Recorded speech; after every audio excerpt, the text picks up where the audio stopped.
Hi there. In this lecture we're going to have a look at a game John Nunn against John Hubbuck in 1976. We see the Hungarian defence after knight f3, knight c6, bishop c4. We have bishop e7. So this has the perk of controlling the g5 square, so there's no knight g5. So it is an alternative to the major moves, which are bishop c5 or knight f6. So bishop e7, the Hungarian defence. We have the move d4, and now d6 is actually an inaccuracy here. It's a little bit too passive, conceding to white potentially a nice space advantage. E takes d4 seems more accurate. So for example, this way of playing it with both sides castling, white does have a small edge overall, but black seems to be in reasonable shape. In the game continuation with d6, John Nunn actually goes for a space advantage here with d5. And in fact, we see knight a5. This is a curious move. It seems better would have been knight b8. And okay, let's say knight c3, knight f6, a4. White does have a small edge, but nothing more. This is limiting white's advantage. So say h6 here, rook a3 would be a good idea in this particular situation to try and put pressure on the queen side. So for example, bishop takes a6, rook takes a6, rook b3. This is just one of many ideas. Something to avoid though, as a word of caution, when we have this situation with h3, if we played bishop g5 instead, we're almost asking for a tactic knight takes d5 based on hitting g5 and being able to recapture. So here knight takes d5 is not working because of knight takes d5, bishop takes, knight takes, queen takes, abandoning c7. It doesn't work there. But let's say after bishop g5 black responds with knight a6, then this is just an even position. They do actually have a threat of knight takes d5 here. And I've actually seen this kind of tactic in an over-the-board game. Once I was sitting next to an over-the-board game when this tactic happened. So here, for example, h3, there's knight takes d5. So this is something to avoid. So here, yeah, if we take on e7, then knight takes e7. And if we play knight takes d5, bishop takes g5, knight takes, queen takes. The difference is the knight on a6 is defending c7. And yeah, it's not so clear. And in fact, if we try bishop takes a6, rook takes, knight takes c7,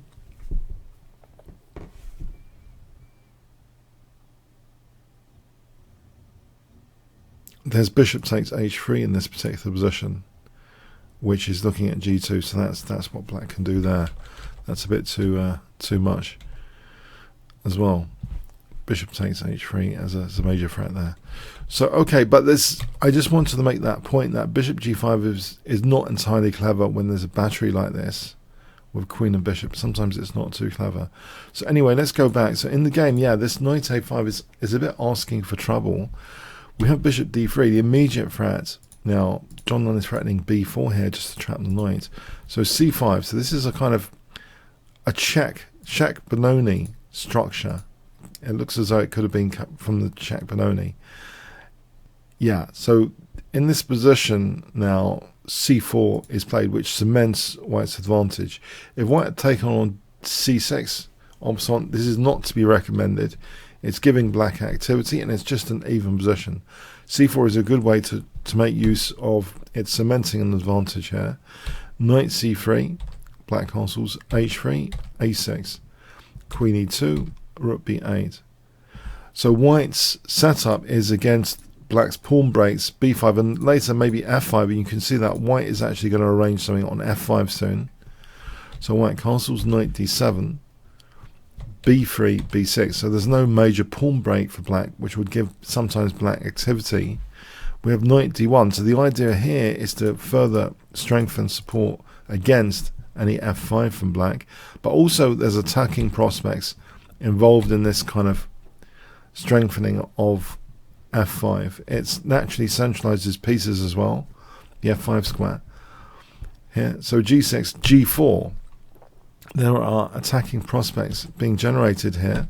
So king h2, knight b7, rook g1. So this is looking like an Anderson style kind of g-file stuff attack. Knight d8. And you can see what a grip White's got on f5 and b5. Those two breaks. What is Black doing to free their game? They've just got a crap position. All the pieces on the back 2 rows. We have h4 being played. Rook b7, bishop d2, knight f6. And now a really interesting, powerful move in this position. Really interesting. Guess what John Nunn plays here? Yeah, just knight f5.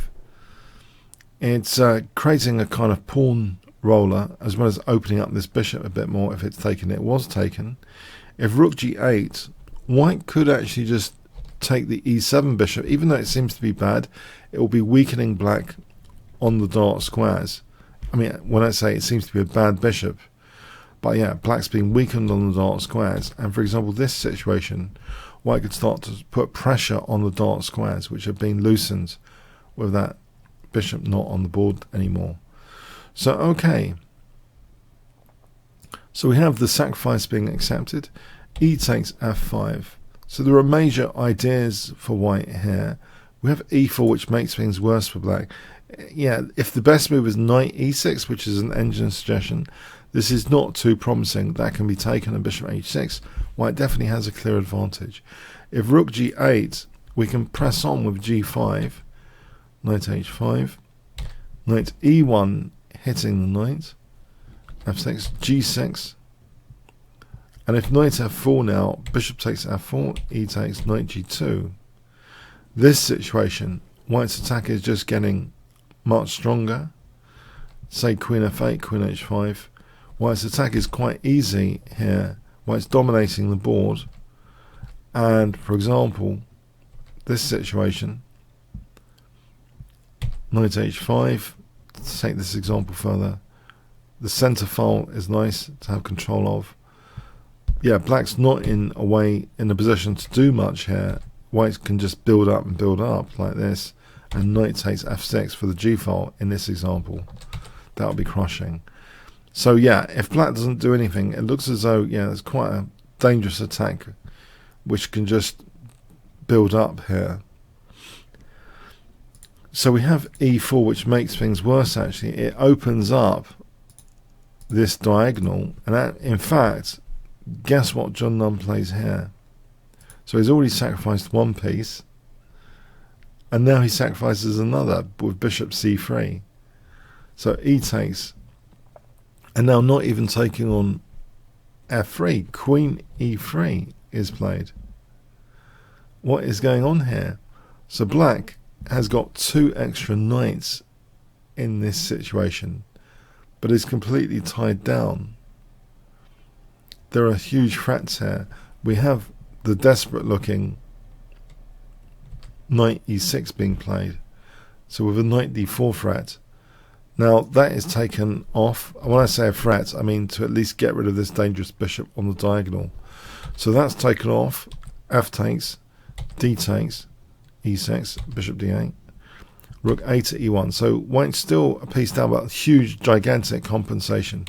King g8, g5, knight d7. If knight's h5, we can play g6 here after bishop f6. Bishop takes, knight takes, queen h6 is pretty strong. So bishop takes e6, g takes h7 check, and here, for example, what would you play here for 10 points as White? Yeah, we can crash through with rook takes e6, really crashing through, trying to deflect the queen, well, from f8, and that's mating. So this position, that would be getting mated. So knight d7 is played. We have e takes d7, queen takes d7, rook g3. Yeah, Black is actually cheekily threatening queen h3, checkmate here. That is a dangerous threat for a moment. But yeah, rook g3 parries that. So yeah, black's lost the extra 2 knights that they had and is still faced with white's attack. We have d5 being played, c takes, bishop c7. But this isn't... Okay, so now the threat is actually renewed of potentially queen h3 check, so this rook's pinned. It's pinned. But it's white's turn for the attack now. So guess what John Nunn plays here. Very energetic. Yeah, d6. So these bishops can join forces. So this bishop can go onto this very sensitive diagonal here. This very sensitive diagonal. So bishop takes d6, bishop c4 check, rook f7, queen e8 check, bishop f8, and now bishop takes f7 check, queen takes, and now queen takes c8, and this is the end of the game. So white has emerged a rook up here with a crushing position. Yeah, what a game. What a game by John Nunn. 2 pieces being sacrificed. If rook c7, the queen could just drop back to g4, f3's next. On the cards, well, it's just completely lost for black. Okay, so yeah, a fun one, showing some ideas to us. But this is quite, it was quite eccentric play though, to be fair. This d6 followed by knight a5 does seem pretty eccentric.